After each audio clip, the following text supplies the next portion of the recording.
Madison estamos, better recognize me.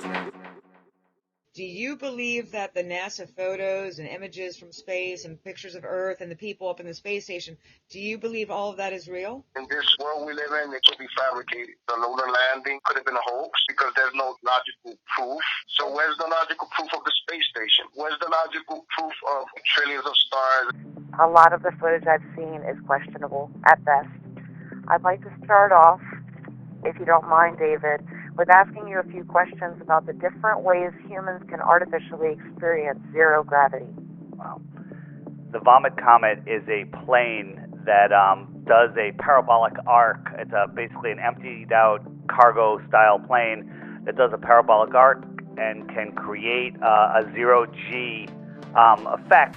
And supposedly astronauts do a lot of training in there. I say astronauts do, basically just faking space in there. And now how long can they exactly be in zero gravity with this maneuver? In the Vomit Comet, we've about 45 seconds, give or take. But if you look at any of the NASA footage, that type of weightlessness, they only show short clips. It's all edited together. They half the stuff we see on the space station, the astronauts are hanging upside down. We discussed that last time. There's also, just like the movie Gravity, they're done with wires and green screen. Tell everybody exactly how this works. They're on harnesses? Well, one of the methods they use, they're wearing harnesses. In lots of the space station footage where they're, all standing in line, holding their arms together with their fists clenched in their chest, and their shirts tucked in tight, and you never see their feet. They're hanging from harnesses. You can see there's a whole bunch of videos where they lose their balance and they fall over, and you could actually see the harness pulling through their shirt. They rotate around a center of axis, which would not happen moving freely in space in zero gravity. It's you can believe that they're in space, or you can actually take a look at the details and be embarrassed that you ever believed it in the first place. So I noticed that this one girl's face was beet red, and it looked like she was hanging upside down. So I went ahead and flipped the computer screen upside down and just, looked at it that way.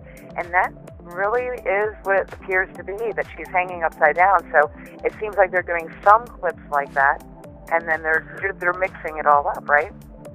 So let's talk about what we see in space. NASA is a military-run operation. In the military, they don't let women have long, flowing hair, especially on a space station where you have filtered air. Everything is so controlled up there. But if you look at the astronauts when they have women up there, they all have long hair and it sticks straight up in the air. That's not how your hair would be. Like if you have long hair and you're in a swimming pool, it doesn't point in one direction. It flows all over the place when it's in zero G, and that's what would happen. But they have their hair permed. They're hanging upside down most of the time, hanging sideways. And then when they move their head, their hair springs around like bob wire. Like I definitely noticed that.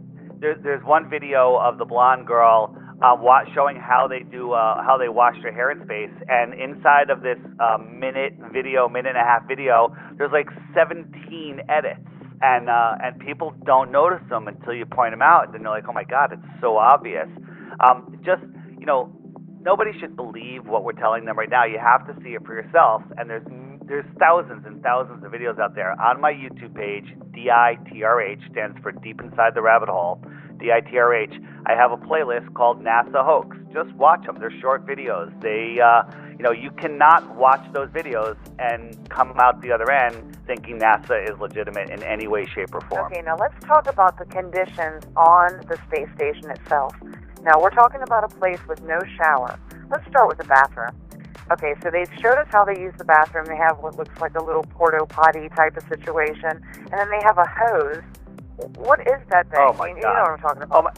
So I want you to, for those of you that haven't seen this, it's horrifying. Imagine if you had that in your house, where you can control the movement of your byproducts and yourself and everything. Do you think that you could use that effectively? And the answer is no. So did you see how small the hole was? And then you've got to consider the smell. You're in a closed capsule, so that smell would not dissipate. It would just be lingering there. And if they have some type of sewage system, where is the sewage system? I mean, I don't understand how this operates. Right. Yeah. And how is it supposed to work? And if you look at it, it's not even like a real door that closes. It's like a little like closet, accordion fold door.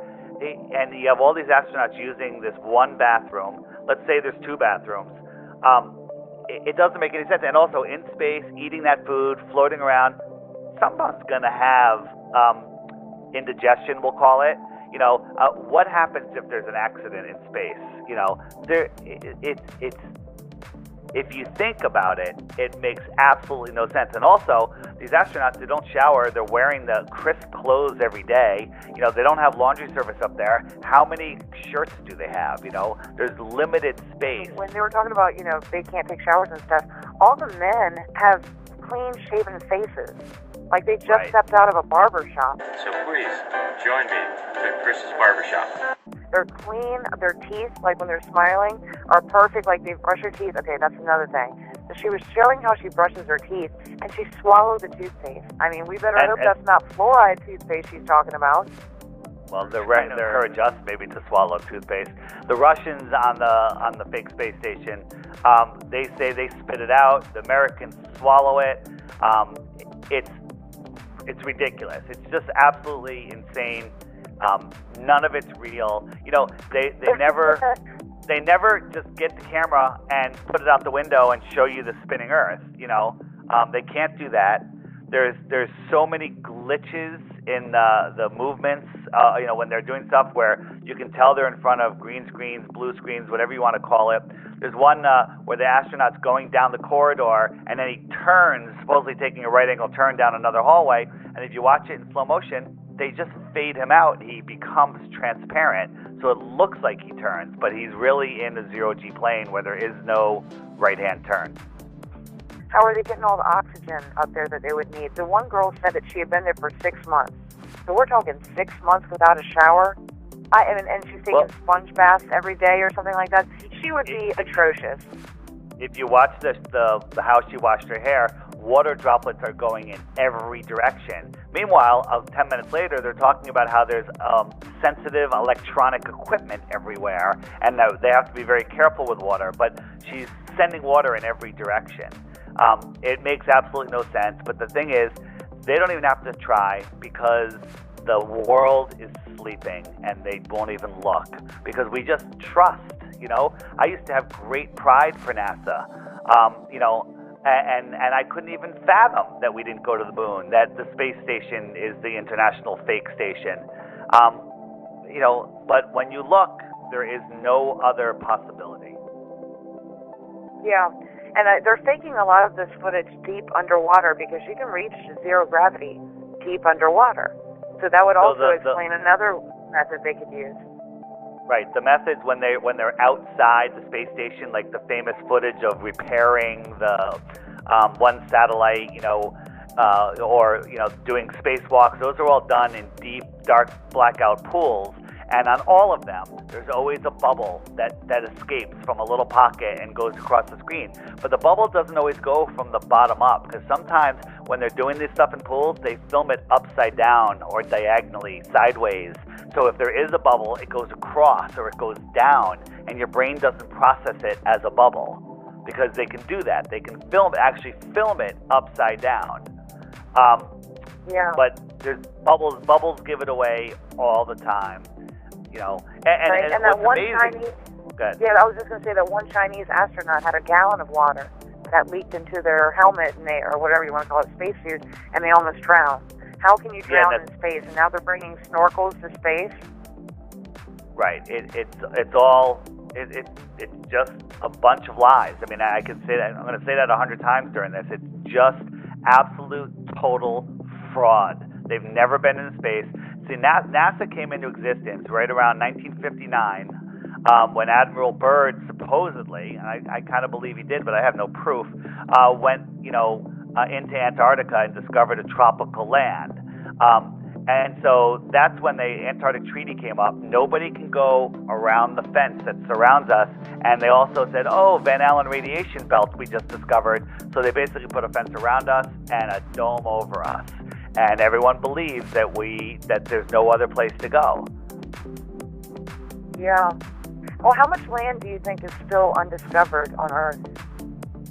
You know, that's a great question, and it's a complicated question, and there is some amazing new, I'll call them theories right now, but evidence-backed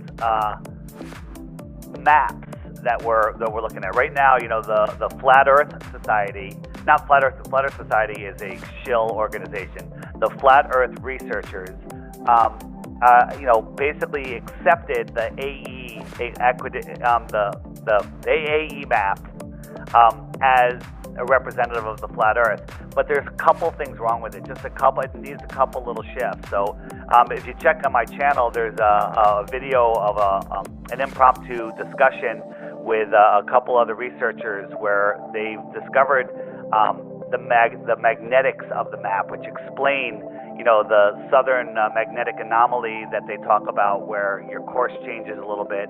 It points out, you know, how all the plane flights that are kind of have issues on the AE map. It's kind of working all of them out, and that's they're going to have a completed map out hopefully in the next week or two. I don't want to put a time limit on it, but it's amazing how it works. Yeah. Right. Okay, with all of these indiscrepancies and all of these things that are just don't make sense, why do you think so many people are falling for this NASA footage at the space station? Why do you think more people aren't asking questions? 200 days of never having a shower? Think about it, people. Imagine even if you're in the cleanest, hotel room or a hospital room or something with nothing in the room except you're just in a barren white room, okay?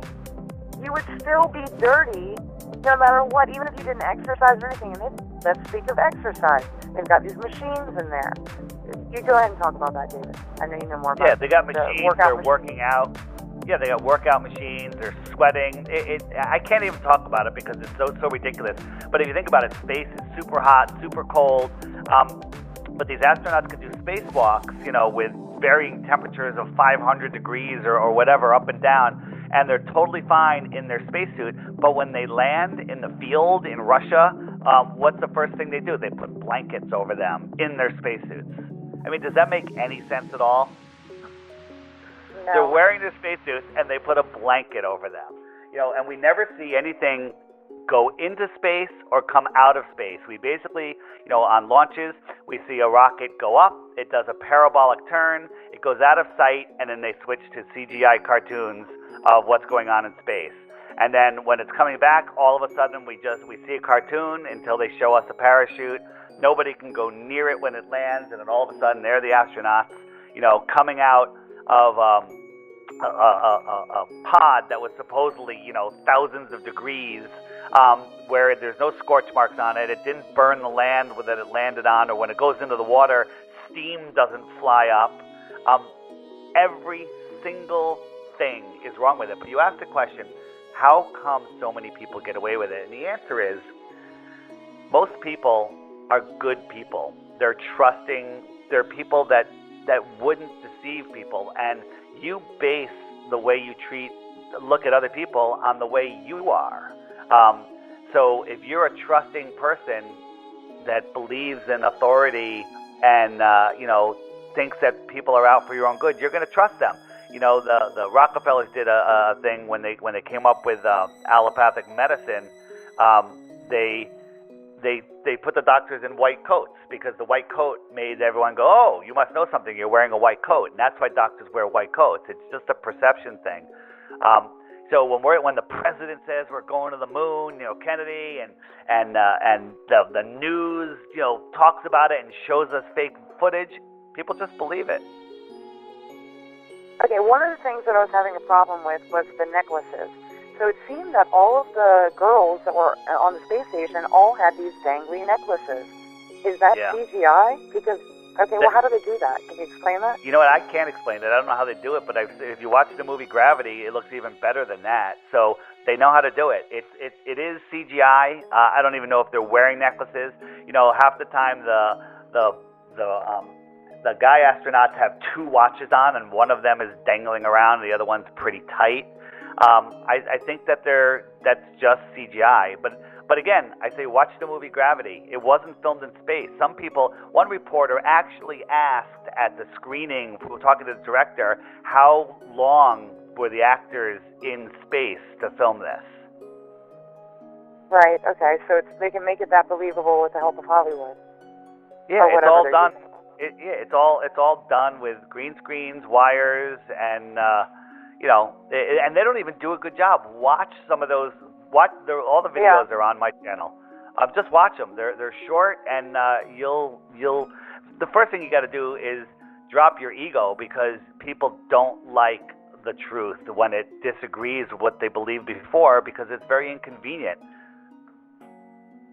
Yeah, I agree. I saw the guy's wires. I mean, I didn't really see them, but I could see his shirt was being pulled on either side, and he was also holding his legs up because he didn't have the strength to just dangle from the harness like the other guys. So he kept having to put his legs up. If he was really weightless, his legs would be able to dangle, and he could just hold himself with one of those many blue bars that are put throughout the thing. Okay, I want to talk about something. Okay, go ahead. No, I was just going to say, if they really wanted to try to prove it, and they might be able to fake this, but when they have 4 or 5 of them standing there on the space station, let's see them do-si-do, flip around each other, go over to the window, and point the camera out the window live and tell us where they are. That would be amazing, simple, and it should have been done a million times already. But never in the history of any space travel, from orbiting the Earth to landing on the moon, has a camera done a 180, let alone a 360, because they can't, because it's the fourth wall. There is no fourth wall.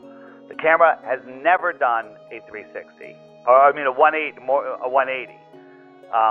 because they can't. It's fake. Right.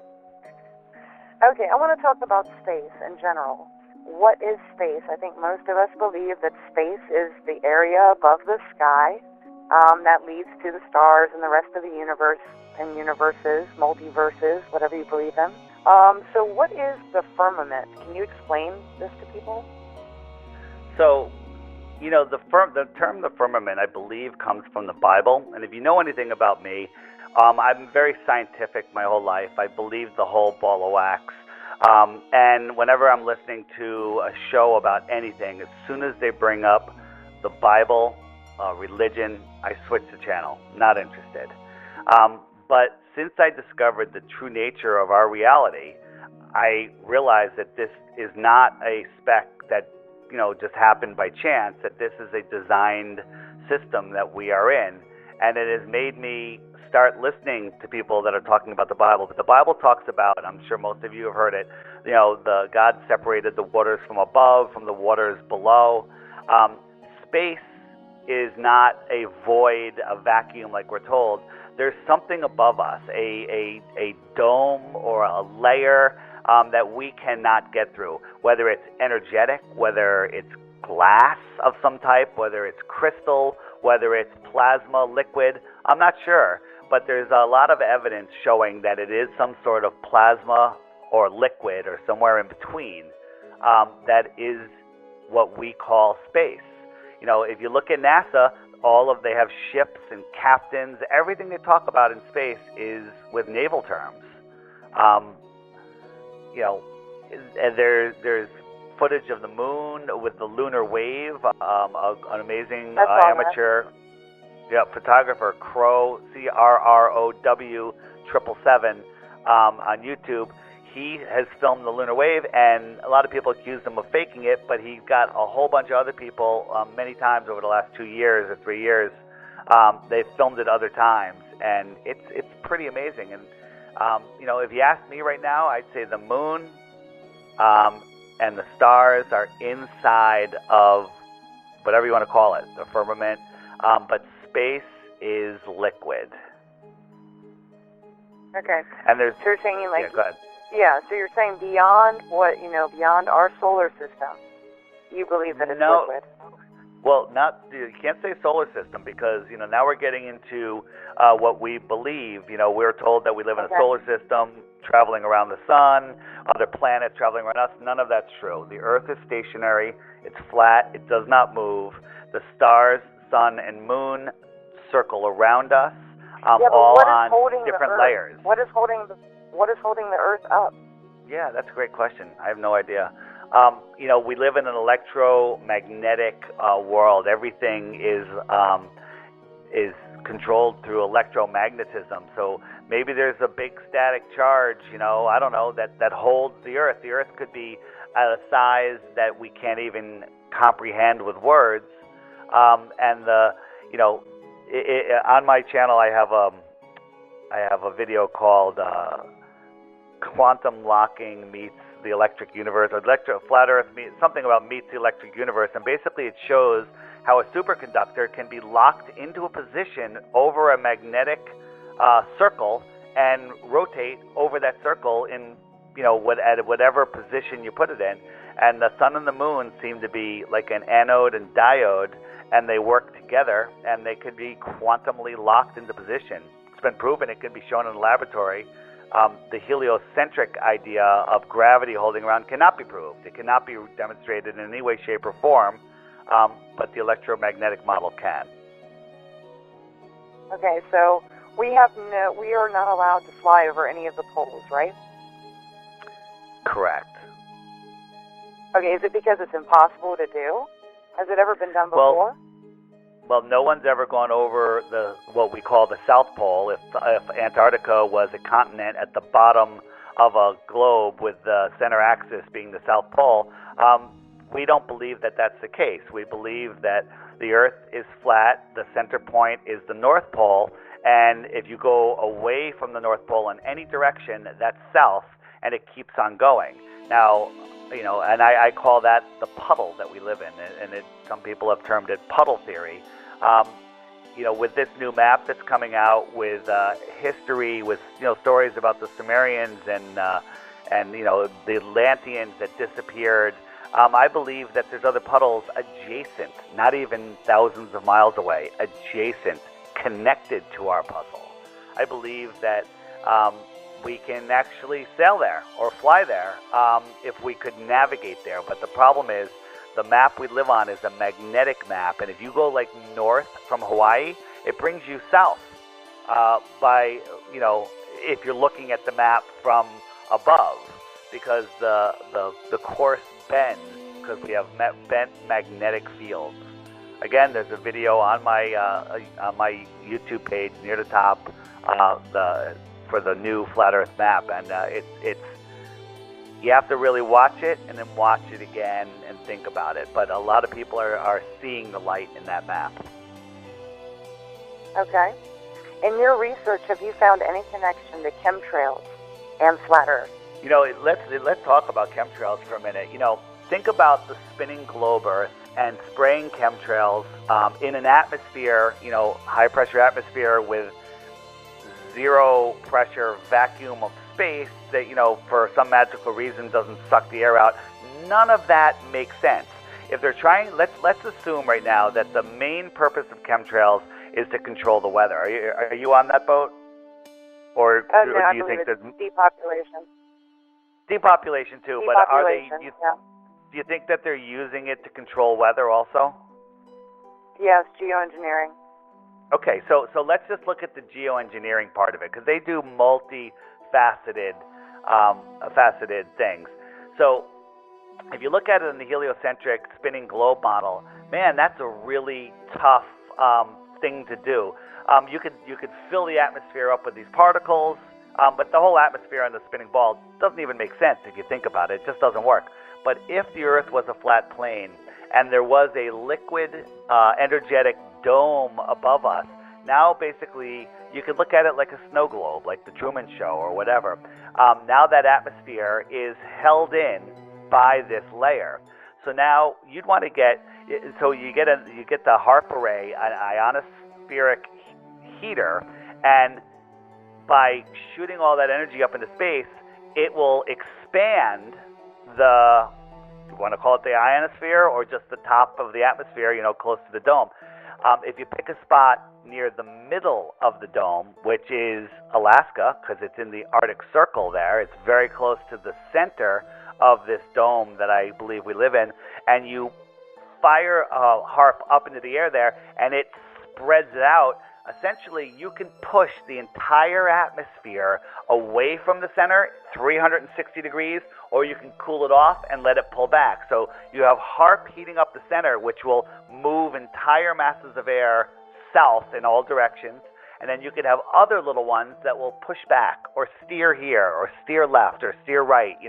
You push it back, and then as it's coming back up, you fire up another one in Kansas, in Puerto Rico, or whatever, and that will make things go around that. And easily, you can manipulate the weather in a dome. I don't see how it's possible. If you did that on a spinning ball, it's just going to go in every direction and then come right back in. But if it was in an enclosure, you could actually recreate that in a model that would work, but you can't recreate it on a spinning ball model. When you say a dome, do you mean a man-made dome, or do you mean a plasma dome, or do you just not know? It's a dome made by whoever it is that made the flat Earth that we live in. This is a intelligently designed system that we live in. Okay, so are you an atheist?